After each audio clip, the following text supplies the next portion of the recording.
Okay, let's go ahead and wrap this up. Fourth part of the lecture series here.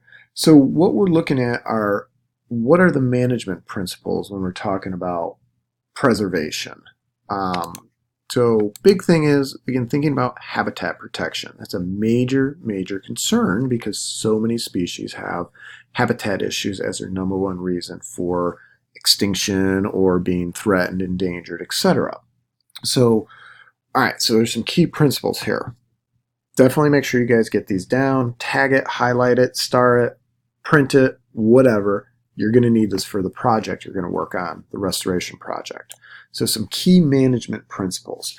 You need to protect a large, and I may need to add extra slides here, so it may get a little messy, I'm sorry. Protect a large enough region to support a viable population. All right, so you may need 100 acres if you're trying to support a viable population. You might not be able to do this with a 5-acre plot. So that becomes an important factor. How big of a piece of habitat do you need to protect? Something is better than nothing, but what is ideal? Shoot for big stuff.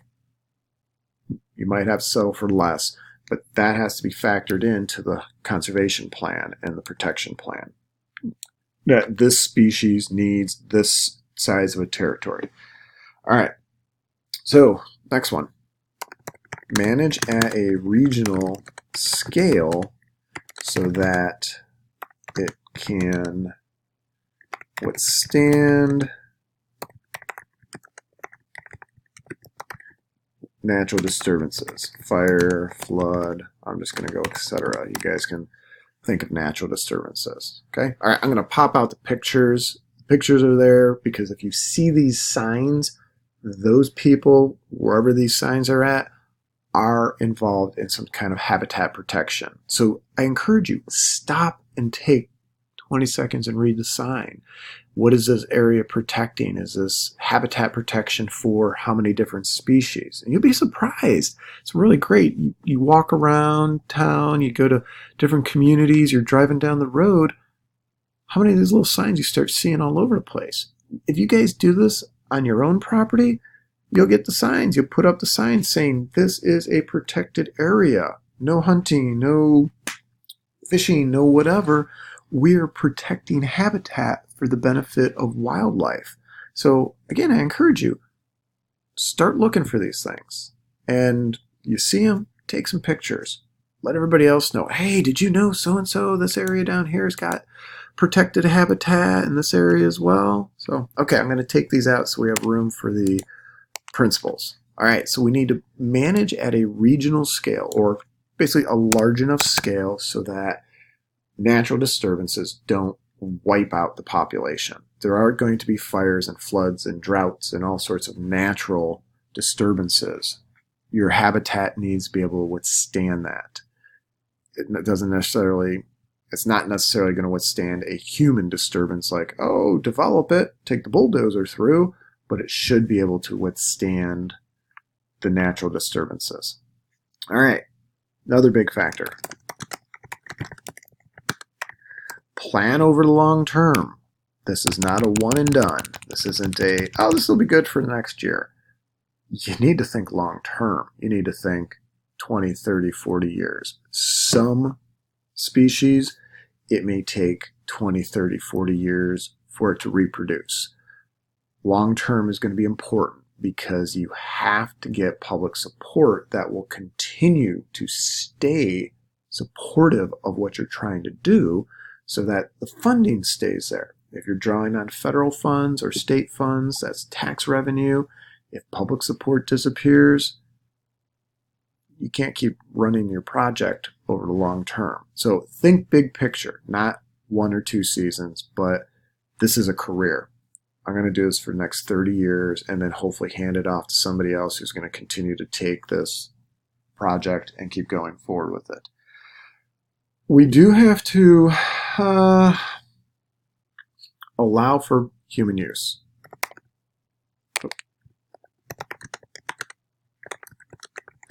All right, so we have to create a balance for human use. if you try to eliminate human use in here, in your habitat, it may create more problems than saying, all right, we recognize we need some human use. So a way to do that when you're looking at your habitat, all right, you get it big enough and you say, okay, we'll allow maybe a trail system that does this, that runs a perimeter. Maybe we'll allow a little bit of development along the edge here. We'll allow some use. Maybe we do hunting back here. But what we're not going to do is allow anybody into this core area. The only people or the only reason to go back here is maybe for research. Off limits. This becomes protected core area. But public may say, you know, we can respect that because you're giving us this area here, this area, so we still can use this space. We're not eliminated from it completely. We can have some use for it. So we have to balance that out to gain the public support. Otherwise, it's a tough one. You're fighting a fight that may not be won if you can't get public support. Now, is it ideal to have human use in there? Not at all. But some human use in a habitat is better than no habitat at all. All right, so keep those principles in mind. Incredibly important when we talk about habitat protection and using that protection to rebuild populations of threatened and endangered species. So, okay, IUCN, mentioned that earlier. Here's an organization I want to mention again. This CITES we talked about before. I would encourage you Google CITES again. Take a look at this. Convention on International Trade in Endangered Species. This is your global organization that you would work with if you're working with global species, or can we move species from one region to another. So CITES has different classification levels. They call them appendixes. Appendix 1, 2, 3. So there's different examples of animals or organisms under the listing. If you go to the CITES website, you can see a ton of stuff there. Very few species are listed as Appendix 1. Trade permitted only in exceptional circumstances. All right. These are usually species that are highly endangered. They're almost on the ledge or edge of extinction. They're not going to trade these things around. Maybe they'll trade them to breeding facilities or to zoos or other places that are going to work with trying to rebuild the populations, but very few species will actually be allowed to be traded this way. Most species trade is strictly controlled, so most species sit under Appendix 2. All right, I want these orchids because I'm doing restoration or work with orchids. I now need to work with the government of the country where the orchids are found to be able to bring those orchids to my laboratory or research facility or wherever I'm going to move them to. You can do it. It's just a lot of paperwork, a lot of justification, and explanations. But it is possible to trade or move species that are under the CITES agreements. Appendix 3, there's a request for assistance in controlling the trade of the species. They can move. Usually the governments of the countries where the species are at want to make sure it's being done correctly, sustainably. That, okay, we're going to move these species, we're going to relocate them or ship them or sell them or whatever, but doing it sustainably so it doesn't push their species closer to an extinction status. So they're aware of the species, might be of concern, but they want to do it right. So, like I said, if you look at CITES, lots of stuff out there.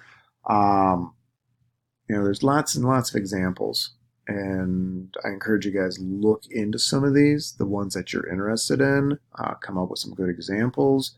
One thing for me with the marine biology stuff I do, I always like looking at sharks, and sharks are listed on CITES as endangered species, or many of them are endangered. Sadly, about 100 million are killed a year for fins to make soup. So we see a lot of sharks that are populations are being decimated. The global populations of sharks have dropped by about 70 to 80% in the last 30 years. So horrible, horrible decline in shark populations. About a third of them are sitting, a third of the shark species are sitting on the threatened or endangered status. So it's a scary thing because sharks are keystone species in the ocean. So they're protected under CITES, but not everybody respects the protection, and not everybody can enforce the protection. That's a big challenge when you deal with any kind of protected status. So, all right. So now I mentioned, CITES 1 or Appendix 1. Some of those species might be shipped for breeding programs. There's some pros and cons here. It's a tough one. I see both sides. I think you guys should see both sides and make a judgment call yourself. What do you think? Is it good to do breeding programs? Is it bad to do breeding programs?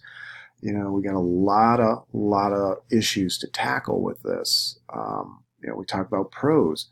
Ooh, I could rebuild a population possibly. And that picture in the top left here, that's Lincoln Memorial Garden in Washington. Oh, I'm sorry, that's the Botanical Gardens in Washington Park. They do some breeding programs there for different species. You can go and buy native plants through the Botanical Gardens. So that sounds like a really cool thing. I want to put native plants on my property or a butterfly garden in my front yard. They can sell you those. Sounds like a great idea. It's a great breeding program. What about Henson Robinson Zoo? Do we see pros and cons there? And I'm not knocking the zoo. I did my research there. I think it's a great facility. Some of the species they have, they're rebuilding some populations by breeding them in captivity. But you go on the cons and go, well, is it the ideal thing for that species? Is it the ideal environment or habitat? Which species do you prioritize? So it's a tough call. But sometimes captive breeding programs are very, very important and very essential to maintain populations. So the root cause, though, of why the population is threatened or endangered has to be identified. And if we hope to rebuild those populations, that root cause has to be addressed. Captive breeding is just one way to possibly rebuild populations. But if I rebuild a population of prairie coneflowers and I breed 2,000 of them in the botanical gardens and I don't have a place to put them, have I really achieved anything? Do I need to go out and buy habitat first, get the land, then do the breeding program so I have a place to move the plants or the animals or whatever it is you're trying to rebuild through a breeding program? So again, pros and cons. I'm not going to tell you which way to go on this. I want you guys to formulate opinions, look into the pros and cons, make a short list for yourself and say, would you support this?